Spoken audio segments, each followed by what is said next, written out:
নমস্কার বন্ধুরা, বৌদির হোম কিচেনে আবারও আপনাদেরকে স্বাগত জানাই। একটা স্ন্যাক্স আজকে বানাচ্ছি, সেটাই আপনাদের সাথে শেয়ার করব। তার জন্য যা লাগছে, প্রথমে আমি এখানে নিয়েছি দুটো আলু, যেটাকে আমি খুব ভালো করে সেদ্ধ করে নিয়েছি। অবশ্যই আলুটা খুব ভালো করে সেদ্ধ করে নেবেন, যাতে যখন আলুটাকে এভাবে চটকে মাখবো পুরো প্লেন হয়ে যায়। তো দেখুন, এইভাবে আলুটাকে আমি চটকে নিচ্ছি খুব ভালোভাবে হাত দিয়ে। এইভাবে পুরো আলুটাকে কিন্তু আমি ভেঙে পুরো মিশিয়ে নিয়েছি। এবার আমি এখানে নিয়ে নিয়েছি 2 চামচের মতো টক দই। টক দই সবার বাড়িতেই থাকে, তো 2 চামচ টক দই নিয়ে ভালো করে ফেটিয়ে নিলাম। এর মধ্যে দিয়ে দিচ্ছি সামান্য একটুখানি লবণ, আর দিয়ে দিচ্ছি সামান্য একটুখানি চিনি। দিয়ে আবারও ভালো করে আমি এগুলো টক দইয়ের সাথে মিশিয়ে রাখবো। দেখুন, খুব ভালোভাবে কিন্তু মিক্সিংটা করে নিতে হবে। তো এটা আমার পুরো রেডি হয়ে গেছে। এবার এটাকে সাইডে রেখে দিচ্ছি আমি। এবার আমি আলু সেদ্ধটা যে মেখে নিয়েছিলাম, সের মধ্যে কিছু জিনিস অ্যাড করব। যেমন প্রথমেই আমি দিয়ে দিচ্ছি অল্প একটুখানি পেঁয়াজ কুচি, বেশি লাগবে না, সামান্য একটু পেঁয়াজ কুচি দিলেই হবে। আপনারা আলু অনুযায়ী পেঁয়াজটা ইউজ করবেন। এবার এর মধ্যে দিয়ে দিচ্ছি আটা। আমি এখানে আটা ইউজ করছি, আপনারা চাইলে ময়দাও ইউজ করতে পারেন, কোনো অসুবিধা নেই। দিয়ে দিচ্ছি 1 চামচ লঙ্কার গুঁড়ো, দিয়ে দিচ্ছি স্বাদ মতো লবণ। এবার এগুলো সব ভালো করে আমি আলুর সাথে মেখে নিব। তো বন্ধুরা, আপনারা যারা যারা আমাদের চ্যানেলটিকে দেখছেন, অবশ্যই লাইক করুন, শেয়ার করুন আপনাদের বন্ধুবান্ধবদের সাথে। সাবস্ক্রাইব করলে অবশ্যই বেল আইকনটি প্রেস করতে ভুলবেন না, এবং বৌদির হোম কিচেনের শর্ট ভিডিওগুলো দেখতেও কিন্তু ভুলবেন না, সেখানেও আপনারা অনেক নিত্য নতুন রেসিপি পেয়ে যাবেন। তা আলুটাকে আমি ভালো করে মেখে নিয়েছি। এবার হাতের সাহায্যে গোল গোল করে একটু চাপটা করে নেব, ঠিক যেভাবে আলুর টিকিয়া বানানো হয় সেইভাবেই। মার্কেটে আপনারা এগুলো প্রচুর খেয়ে থাকবেন, এবার বাড়িতেই বানিয়ে নিতে পারবেন, একদম ইজি বানানো।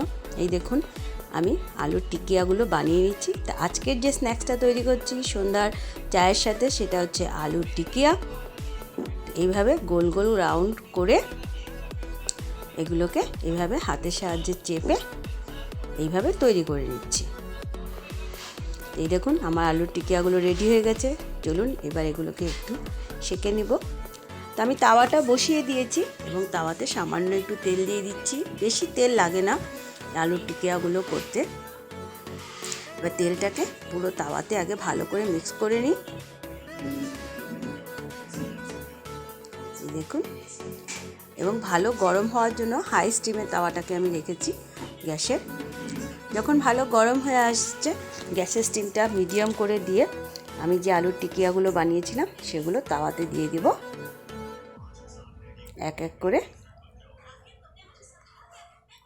খুব টেস্টি খেতে হয় এগুলো, আপনারা একদম ইজিভাবে বাড়িতেই বানিয়ে নিতে পারবেন। মার্কেট থেকে আর কিনে এনে খেতে হবে না। দেখুন, বাড়িতেই একদম ইজি প্রসেসে আলুর টিকিয়া রেডি হয়ে যাচ্ছে। আমি তাওয়াতে সবগুলো দিয়ে দিলাম। এবার একটা সাইড হওয়ার অপেক্ষায় থাকতে হবে, কেননা চট করে যদি আমি এগুলোকে পাল্টে দিতে যাই তাহলে ভেঙে যাবে। তো একটুখানি তাওয়াটা ঘুরিয়ে তেলটা সব আলুর টিকিয়ার দিকে লাগিয়ে দিলাম। এবার একটা সাইড হয়ে গেলে আস্তে আস্তে উল্টে দেব।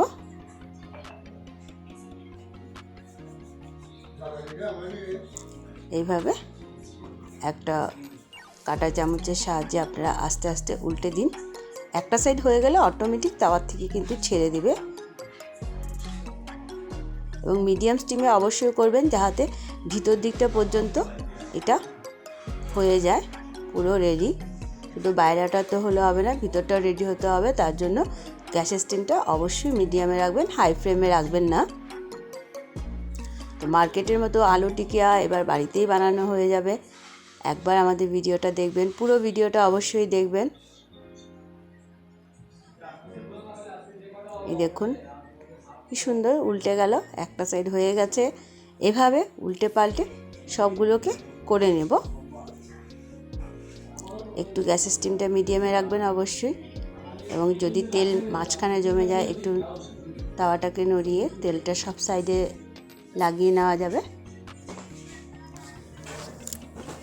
এই দেখুন আস্তে আস্তে উল্টে পাল্টে দিচ্ছি আমি, এবং এক সাইড করে কিন্তু এটা হয়ে যাচ্ছে, এবং গ্যাসের স্টিম মিডিয়াম থাকাতে ভিতর দিকটাও সুন্দর টেনে যাবে।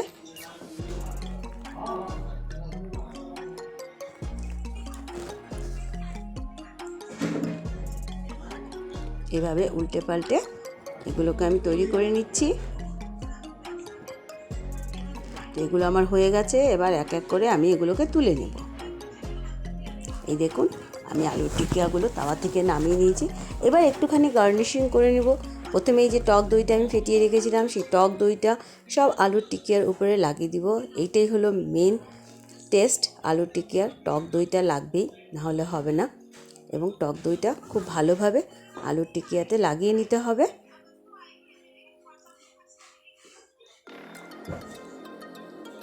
চামচের সাহায্যে আপনারা এইভাবে লাগিয়ে নিন, এটাই আলুর টিকিয়ার টেস্টটাকে দ্বিগুণ করে দেবে।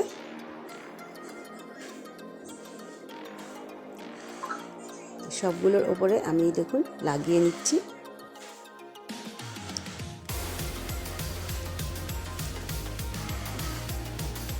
এবার গার্নিশিংয়ের জন্য এর উপরে দিয়ে দিচ্ছি পেঁয়াজ কুচি দিয়ে দিলাম।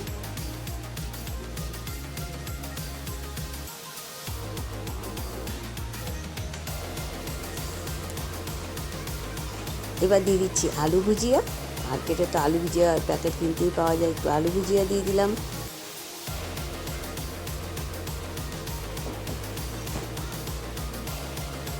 দেখুন সুন্দর করে সাজিয়ে দিচ্ছি আলু ভুজিয়া দিয়ে। এবার আমি এর মধ্যে দিয়ে দিব ভাজা মশলা। এখানে আমি আগেও দেখিয়েছিলাম, আমি এখানে ধইনা, মৌরি, সাদা জিরে এবং শুকনো লঙ্কাকে ভেজে এই ভাজা মশলাটা রেডি করে রাখি। এই ভাজা মশলাটা আমি দিয়ে দিলাম। এবার উপরে দিয়ে দিব আমি চাট মশলা সবার বাড়িতেই থাকে, তো এবার চাট মশলাটাও আমি দিয়ে দিলাম এর উপরে।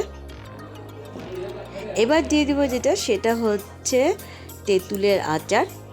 আপনারা মার্কেটে তেঁতুলের আচার কিনতেও পেয়ে যাবেন, 5 টাকা 10 টাকা করে প্যাকেট কিনতে পাওয়া যায়, যে কোম্পানিরই হোক না কেন, নো প্রবলেম।